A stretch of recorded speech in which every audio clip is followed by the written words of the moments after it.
আপনি কোরআনের কাছে না আসেন, এরপরও যদি কোরআন আপনার কলিজায় না হবে, তাহলে নিঃসন্দেহে বুঝতে হবে আপনার অন্তরে আল্লাহ এমন ভাবে মোহর মেরে দিয়েছেন আপনি কখনোই মানতে পারবেন না। তার কারণ যারা কাফের, যারা মুশরিক, তাদের অন্তরে আল্লাহ মোহর মেরে দেন। এরপরও যদি আপনি কোরআনের রাষ্ট্র পরিচালিত এটা যদি না চান, আপনার মতো আকারটা, আপনার মতো নির্ভর পৃথিবীতে হতে পারে না। কথা ঠিক না? তার কারণ যারা কোরআনের রাষ্ট্র পরিচালিত এটা যদি চায় না, তারা হলো গাধা, তারা হলো নির্ভর, তারা হলো পশুর চাইতে নিকৃষ্ট। উলাইকা কাল আনআম বাল হুম আযাল। কথা ঠিক না? এজন্য যারা জেনেও না জেনে, শুনেও না শুনে, বুঝাও যারা বোঝার চেষ্টা করে না, আল্লাহ বলছেন উলাইকা কাল আনআম বাল হুম আযাল। এরা পশু পশু পশু চতুষ্পীয় পশু, এর চাইতেও নিকৃষ্ট। আমি বলছি না, আপনি রাগ করেন।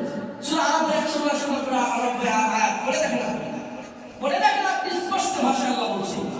সুতরাং কোরআনের রাষ্ট্র চলুক, এর বাইরে যাবেন আপনি ধ্বংস হয়ে যাবেন। তার কারণ আল্লাহ বলছেন ওয়ালা আখিরাতু আকবারু দারাজাতিন ওয়া আকবারু তাফদীলা। আখিরাতের জীবনটা মর্যাদার শ্রেষ্ঠ, গুণেও শ্রেষ্ঠ, আর এই দুনিয়াটা কোন দিক থেকে শ্রেষ্ঠ। আল্লাহ বলছেন আমি এই পৃথিবীটাকে একটা মশার একটা ডানা পরিমাণ যদি মর্যাদা মনে করতাম, এটা মর্যাদা দিতাম, কোন কাফেরকে এক ক্লাস পানি পর্যন্ত দিতাম না। চিন্তা করছেন আপনি? আল্লাহর কাছে পৃথিবীর একটা মশার টানা চাইতো খুব, যেটা একটা মশার টানার মতো মর্যাদা থাকতো আল্লাহর কাছে, কোন কাফেরকে এক ফোঁটা পানি পান করতে তিনি দিতেন না। এত সোজা।